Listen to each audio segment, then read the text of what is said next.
As a little girl, I was very quiet, timid. I never used to speak in class.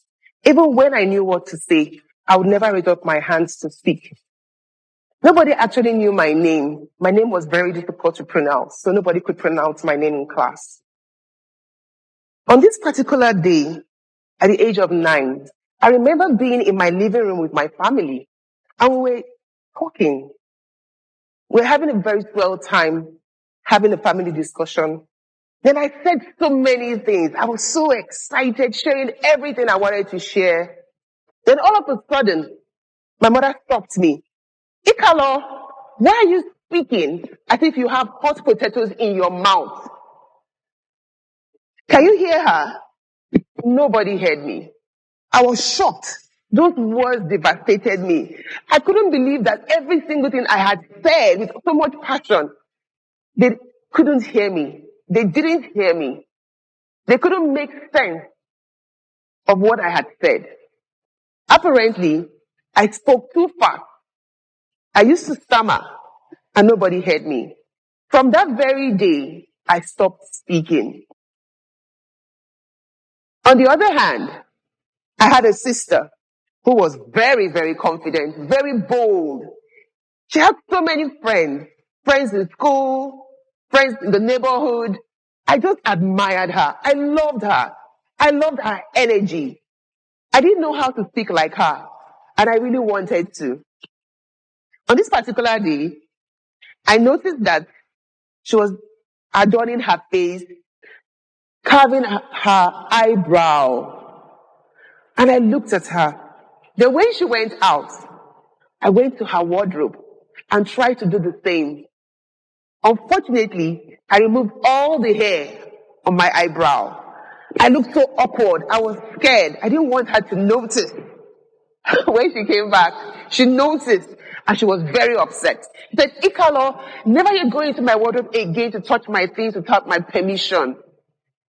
But I was excited because I wanted to be like her. At the age of 11, I had to go off to boarding school. I noticed how other children found it very easy to make friends. They made so many friends, but I found it very difficult to bond, to meet people. I saw how they would go to class together in twos, in threes, and I walked just alone. I was called a loner. It was very difficult for me to meet someone and have a conversation. It was scary. I didn't want them to notice my inadequacies. I didn't want them to know that I used to stutter. I was scared that they would know and they would judge me. I can remember in the hostel how my classmates would be in their corners, sharing their snacks, eating together, laughing. And I really wanted to have a friend to laugh with too. And sometimes when they quarrel, I'll say, thank goodness I didn't have a friend. But that's not true. I wanted to have someone to quarrel with. I wanted to have someone to talk to. Then I grew up like that till I was 13. And I had a major exam to write. I read very hard. I went to my quiet space to read. And looking forward towards the exam, the results came out. And I saw my results. Average. All C's. I said, what happened? I was so scared. How would I show these results to my mother? Then I had to go home. And I showed my mom my result. She was very angry. She said, Ikalo, at the rate you are going, if you cannot open your mouth to ask questions in class, you will not go very far in life. And those words hit me again.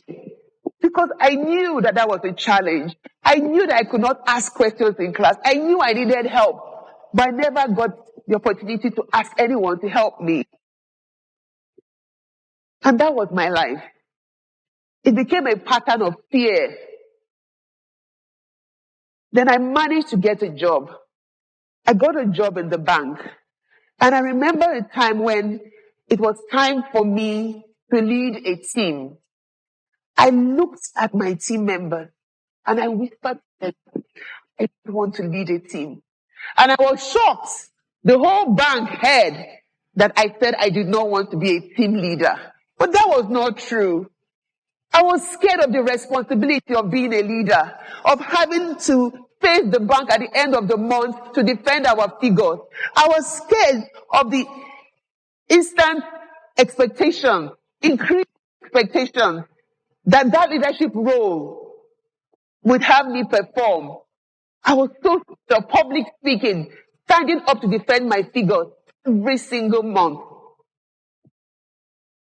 And I lost out of opportunities. My position was given to another leader, a younger person. And I felt so humiliated because I saw younger people rise, take up benefits that leaders had, like cars. I didn't have a car to my name. I missed out. And I still live in that regret today. Then I went on to being part of a community. And in that community, I was asked to lead. And I said no again. And after that, somebody else was given the position. And I went back home feeling very miserable and sad and asking myself, why again? Because I saw the way the other person was able to fit into that role. And I knew I could do it. And I asked myself, but Ikalone, why do you keep saying no? I didn't know why. I was scared. I was scared to speak. Then the one time that a particular club I belonged to needed me to mentor a club, the leader called me and said, Ikalone, I want you to mentor this new club. I said, no. And immediately she cut the call. Shortly after, she called me back and said to me, Ikalone, never you say no to any leadership position given to you again. I didn't understand what she said until 2 years after, when I had reason and I needed just one spot to get to the highest position of being a distinguished Toastmaster. I needed the Mentorship Leadership Award, and I didn't have it. And I tried to mentor a club, but all the clubs were already being mentored. So I suffered 2 additional years to get that position. I don't know how many of you are here today that you have said no to opportunities. You have said no to the greatness you've always wanted to see in your life. It might be due to fear of change. You are scared to leave your comfort zone. Or fear of confrontation. You are so frightened to have that difficult conversation because you know it matters to where you want to be. It could be the fear of failure, which is part of the process. Or the fear of being rejected. Who cares? It's either a yes or a no. But how would you know if it's going to be a yes if you never tried? It's just feedback for you to have a better way to go. It could be fear of public speaking like I had. And I had to go and learn it. Look at me today. Do I sound as if I have hot potatoes in my mouth? No, because I went to learn it. How to overcome my fears. It could be fear of success. You are afraid of all the responsibilities and the attention that success will bring to you. You are frightened that when you are successful, it will bring a lot of increased expectations. Or it might be the fear of a loss, of losing someone, losing your free time. And if you have all these kind of fears, I want you to do what I did many years ago. The truth is that fear should not be seen to stop you. Fear actually cares about you. You should embrace fear and understand that fear actually wants you to be safe. I want you to look fear in the face. and tell fear that enough of holding me down, enough of keeping me down away from my goals, where I want to be in life. Tell fear that it's okay, that you're going to go out there and achieve whatever you want to achieve. And how did I overcome all my fears? I want to tell you today that the first thing you need to do is to identify and name your fear. Name them. If you can name your fear, you can tame it. Secondly, you need to get information. When you shed more light on those dark areas, they dispel. You can join a public speaking club and learn how to speak and overcome your nervous feelings. You can also get a mentor or a coach or read books that will tell you about how other people like yourself have overcome their own fears. And you need to strut that negative chatter in your head. You need to speak out and tell it to leave you alone, that you're going for this because it matters to you.